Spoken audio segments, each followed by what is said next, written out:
मैंने पार्लियामेंट में खड़े होकर कह दिया कि मैं रसूलुल्लाह सल्लल्लाहु अलैहि वसल्लम के गुलामों का गुलाम हूं। मैं सब्ज गुम्बद के मकी के दर का कुत्ता हूं। मुझे सिक्योरिटी की जरूरत नहीं है। बस मुझे इतना चाहिए कि हशर के मैदान में जब कमली वाले होंगे तो आका कह दे कि ये मेरा कुत्ता आया है, बस काफी है मेरे लिए इतना काफी है। मरना तो है एक दिन, मगर जिएंगे कैसा वो दुनिया याद रखेगी उसको। अगर वो 22 बच्चों को गोली मार दिया गया CAA के प्रोटेस्ट में, तो फिर उनकी जान की कीमत नहीं है तो ओवैसी की जान की कीमत क्या है बताओ मेरे को। कासगंज के पुलिस स्टेशन में अल्ताफ को पुलिस कस्टडी में मार दिया गया। मैं Z कैटेगरी लेकर क्या कर लूंगा? कब तक ये सियासतदान, कब तक नेता अपनी सिक्योरिटी की फिक्र करेंगे? अरे गरीब की जिंदगी तुम्हारी जिंदगी से बढ़कर है, याद रखो।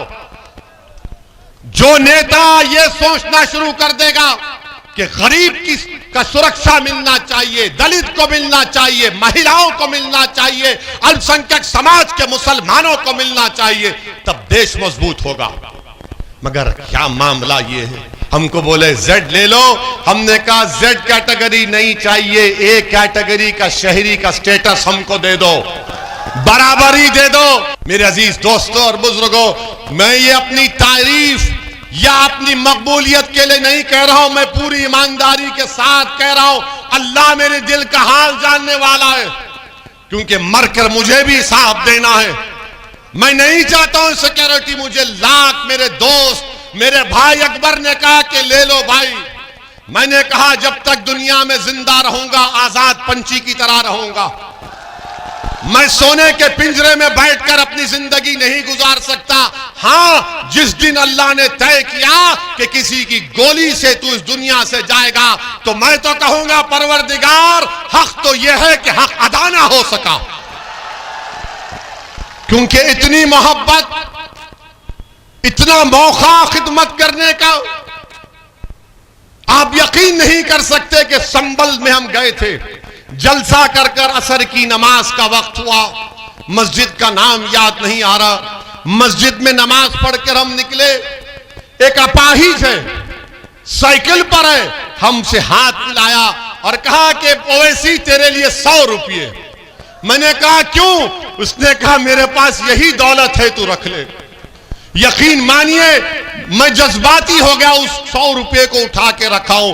जिंदगी भर कभी उसको इस्तेमाल नहीं करूंगा। अगर मैंने जिंदगी में दौलत कमाई तो वो 100 रुपये कमाए जो गरीब अपाहिज ने मुझे दी।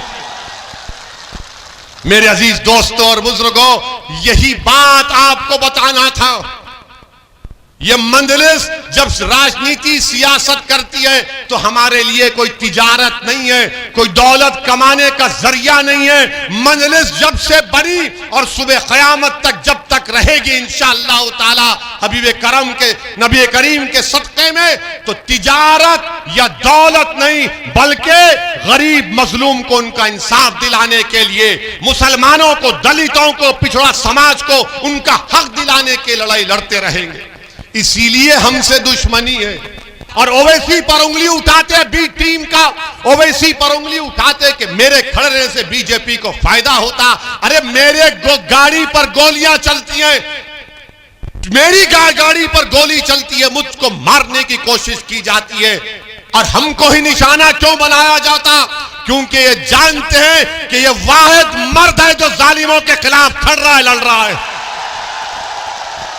हमारी जान लेने की कोशिश होती है, हमारे साथियों की जान लेने की कोशिश होती है, मगर आप पे कुछ नहीं होता।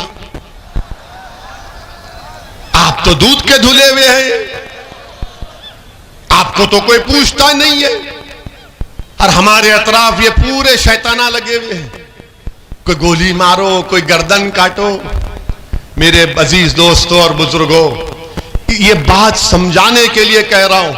मैं भी 2004 में MP बना, 2009 में अल्हम्दुलिल्लाह अल्लाह ने मुझे बनाया, हैदराबाद की अवाम को सलाम। 2014 में फिर से हैदराबाद की अवाम ने मुझे MP बनाया, 2019 में मुझे बनाया, मैं 4 मरतबा का एमपी हूं और मैंने हर एमपी को जो पैसा मिलता है एमपी लैड फंड का, एक आरटीआई एप्लीकेशन डालकर देखो, मैंने उन एक एक पैसे को इस्तेमाल किया हूं। मेरा काम दिखता है हैदराबाद में। एक नहीं, सुनो आप, एक इलाका है गोलकुंडा के नाम से, गूगल करो, गूगल करके देखो, वहां पर मैंने अपने एमपी फंड से 10 करोड़ की एक बच्चों की तालीम की डिग्री इंटर कॉलेज की बिल्डिंग बनाई, वहां पर एमपी के फंड से बनाई। वहां पर एक नहीं, वहां पर कम से कम मेरे ख्याल से 500 से ज्यादा बच्चियां तालीम हासिल करती हैं उस एक बिल्डिंग में। कई स्कूल की बिल्डिंग मैं बनाया हूं, कई जगह पर पानी की लाइन, सीवरेज लाइन का काम मैं कराया हूं। बताओ जो एमपी है आपने क्या किया? कौम अगर मैं कौम बोल के कौम को जज्बात में लेकर जाऊंगा और काम नहीं करूंगा तो फिर ये कौन सी मोहब्बत है कौम की? बताओ। अगर मैं पार्लियामेंट को जाऊंगा, कौम के नाम पर वोट लूंगा और पार्लियामेंट में जाकर अमित शाह और मोदी के कानून की तायीद करूंगा, तो यह कौम से मोहब्बत नहीं है, यह गद्दारी है, गद्दारी है, गद्दारी है। यह वफादारी की निशानी नहीं है, वफादारी और बहादुरी की निशानी है कि गोलियां चल रही है तो कह रहे हैं कि तू तीर आजमा, हम जिगर आजमाएंगे। चलाओ गोली, हमारा जिगर देखो, आज तुम्हारे सामने खड़ा हूं।